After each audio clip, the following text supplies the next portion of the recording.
Field marshal general Sam Manekshaw ने कहा था कि अगर कोई व्यक्ति यह कहता है कि मैं मौत से नहीं डरता, तो वह या तो झूठ बोल रहा है या वह गोरखा है।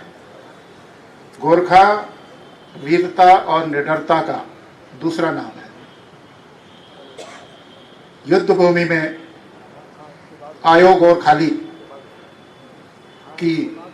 का युद्ध घोष सुनकर अच्छे अच्छे शत्रुओं के खून जम जाते हैं। गोरखा सैनिकों का आदर्श है कि कायरता के जीवन से वीरतापूर्ण मृत्यु अच्छी है। इसी आदर्श को साकार करते हुए इस वाहिनी के 25 पदाधिकारियों और कर्मियों ने सर्वोच्च बलिदान दिया, जिनका आज हम नमन करते हैं। इस वाहिनी का बहुत ही गौरवशाली इतिहास रहा है और वाहिनी का इवोल्यूशन किस प्रकार हुआ, ये अभी समादेष्टा झारखंड सशस्त्र पुलिस 1 ने आपको बताया। सबसे पहले इस वाहिनी का गठन वर्ष 1980 में न्यू रिजर्व पुलिस के नाम से किया गया था और उस समय यह देश के प्राचीनतम और प्रथम पैरामिलिट्री फोर्सेस के रूप में इसका गठन हुआ था। फिर 1892 में इसका नाम बंगाल मिलिट्री पुलिस रखा गया। 1905 में इसे गोरखा मिलिट्री पुलिस का नाम दिया गया। आज भी मैं एक दिन इस क्षेत्र के खतियान का अध्ययन कर रहा था, तो मैंने देखा कि काफ़ी डोरंडा की ज़मीन आज भी गोरखा मिलिट्री पुलिस के नाम से दर्ज है, जिनमें काफ़ी कुछ हमारे पास है। बाकी लोग प्रयास करेंगे कि जो इस वाहिनी की थाती है वो इसके पास रहे। जैसा समादेष्टा झारखंड सशस्त्र पुलिस 1 ने आपको बताया कि आज़ादी के पहले और आज़ादी के ठीक बाद कठिन परिस्थितियों में इस वाहिनी की प्रतिनियुक्ति राज्य से बाहर बंगाल, मयूरभंज, सरगुजा आदि क्षेत्रों में हुई। हैदराबाद में पुलिस एक्शन या एनेक्सेशन ऑफ हैदराबाद कहें, उसके बाद उत्पन्न कठिन परिस्थितियों से निपटने के लिए इस वाहिनी की प्रतिनियुक्ति हैदराबाद में हुई। कश्मीर में जब रजाकारों का हमला हुआ, उसके बाद जो आंतरिक सुरक्षा की चैलेंजेस आए, उनसे निपटने के लिए इस वाहिनी की प्रतिनियुक्ति कश्मीर में हुई। फिर नागालैंड में वाहिनी की प्रतिनियुक्ति हुई, जहां इस वाहिनी के सूबेदार प्रकाश सिंह छेत्री जी शहीद हुए, वीर गति को प्राप्त हुए। 1962 में जब चीन ने भारत पर हमला किया, तो इस वाहिनी का प्रशिक्षण high altitude warfare training centre Chakrata में कराया गया। आपको याद दिलाना चाहूँगा कि चक्राता वह सेंटर है जहां हिमालय में लड़ने वाले सभी वीरों का प्रशिक्षण किसी न किसी वक्त हुआ है। जैसे ITBP का भी शुरुआती प्रशिक्षण वहां हुआ और फोर्स 22 एक बल है जो जनता के सामने नहीं आता था। अभी लद्दाख में जो घटनाएं हुई उसमें फोर्स 22 के एक वरीय पदाधिकारी शहीद हुए। तो ऐसे विशेषज्ञ वीरों के बलों के साथ इस वाहिनी का प्रशिक्षण हुआ और उस प्रशिक्षण के उपरांत वाहिनी की प्रतिनियुक्ति तत्कालीन नॉर्थ ईस्ट फ्रंटियर एजेंसी नेफा में हुई, जिसे आज हम अरुणाचल प्रदेश के नाम से जानते हैं। 1962 का वह युद्ध हम सभी को याद है। कितनी कठिन परिस्थितियों में हिमालय की ऊंची चोटियों पर घोर बर्फबारी के बीच हमारे सैनिकों ने युद्ध किया और उनके साथ कंधा से कंधा मिलाकर आंतरिक सुरक्षा जिम्मेवारियों का और सीमा की सुरक्षा की जिम्मेवारियों का भी निर्वहन इस वाहिनी के वीरों ने किया। इन सभी बातों से बिल्कुल स्पष्ट है कि इस वाहिनी का इतिहास भारत के बलों के इतिहास में सबसे गौरवशाली वाहिनियों में से एक है। मैं आप सभी से निवेदन करता हूं कि इस गौरवशाली इतिहास को याद रखते हुए उसके अनुरूप गौरवशाली और वीरतापूर्ण कार्य करते हुए आप दिए गए सभी कर्तव्यों का निर्वहन करेंगे। आप सभी को झारखंड सशस्त्र पुलिस प्रथम वाहिनी के 141वें स्थापना दिवस की हार्दिक शुभकामनाएं। धन्यवाद।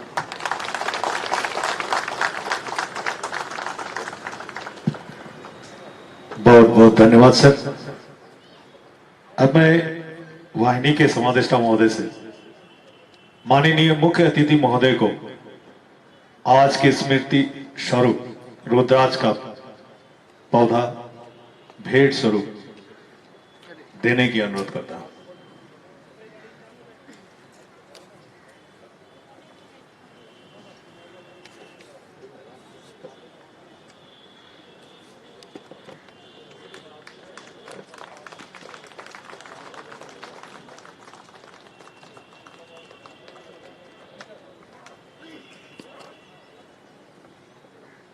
सर, माननीय मुख्य अतिथि महोदय को भी रुद्राक्ष का पौधा देकर उन्हें आज के स्मृति स्वरूप भेंट प्रदान करें सर।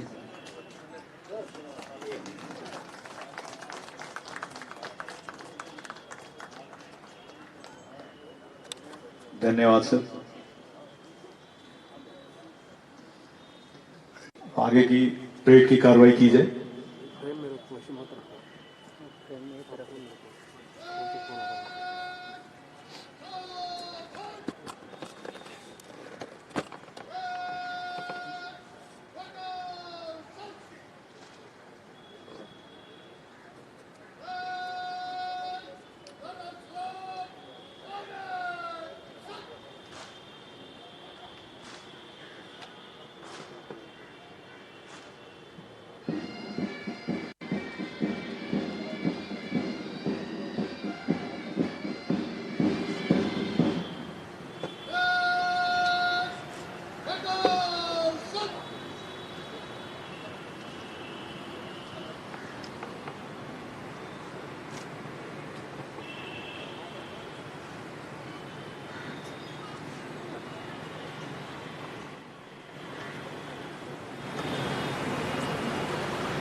स्थापना दिवस परेड समाप्त हुआ।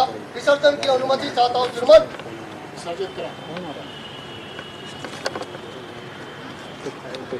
परेड के टाइम तक लेंगे ना, चलते बोल दो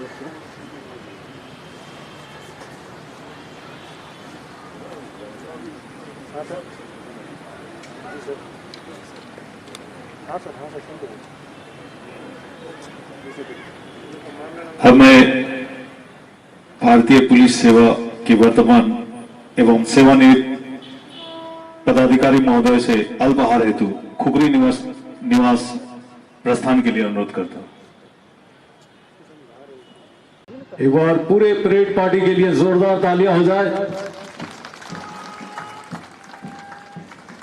पुनः एक बार मैं आप सभी को वाहिनी के 141वीं स्थापना दिवस परेड की ढेर सारी शुभकामनाएं और बधाई देता हूं।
खत्म हो गया, बोल दीजिए।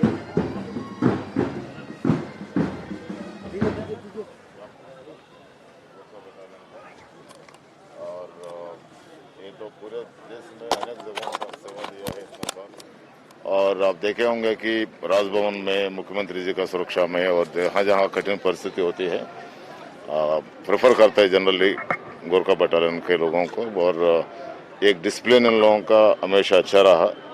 एक और बात है कि 1990 में, अब से करीब 30 साल पहले, मेरा एक बॉडीगार्ड रहा लक्ष्य छेत्री, जो भागलपुर में एक एनकाउंटर में मेरे बगल में ही बैठा हुआ था। या तो अगर वो नहीं मरते, उनके जगह पर मैं मरता। इन वे अभी मैं बहुत कुछ, मैं भी इंडेटेड हूँ इन लोगों का, ऋणी हूँ इस बटालियन का। सवाल है कल दुष्कर्म वाला मामला पे, और कल जो सबसे पहले आप लोग पूरे जानकारी लेके, या तो आप क्या पूछना है पूछिए, नहीं तो बोलना है तो आप ही बोल दीजिए। सर आप ही बताएं तो दुष्कर्म बोल रहा है, दुष्कर्म किसका हुआ? आप कम से कम पोस्टमार्टम रिपोर्ट आने दीजिए। वो सर कटी एक लाश मिली, ठीक है, वो अभी तक उसकी पहचान तक नहीं हुआ। प्रोफेशनली हम लोगों का मानना है कि वो उसको किसी दूसरा जगह पर हत्या करके ला के यहाँ फेंक दिया गया। उसका इन्वेस्टिगेशन चल रहा है, बहुत प्रोफेशनली चल रहा है। और कल शाम को जो भी गुंडागर्दी किया, ये बिल्कुल ही मान्य नहीं है। अत्यंत कठोरता से उनको निपटा जाएगा। मैं एकदम बिल्कुल इसको वार्निंग समझे, कुछ भी समझे, ये को भी नहीं छोड़ा जाएगा। दोबारा अगर कानून अपना हाथ में लेने की कोशिश करेंगे, उसी जगह पर हाथ पैर तोड़ दिया जाएगा लोगों का। सर एकदम ये गुंडागर्दी चलने नहीं देंगे हम लोग। एकदम ये सही है सर। ये आखिर इस सर पहचान के लिए क्या वैज्ञानिक प्रक्रिया कैसे? देखिए, इन्वेस्टिगेशन का अपना तरीका है। मैं तो सिखा नहीं सकता इन्वेस्टिगेशन कैसा होती है, लेकिन एक चीज तो मैं बता सकता हूँ, ये षड्यंत्र करना, गुंडागर्दी करना रोड पर, उसी तरह से हम लोग पेश आएंगे। आप देखिएगा अभी कितना कठोरता से हम लोग पेश आएंगे। कठिन से कठिन सजा दिलाया जाएगा।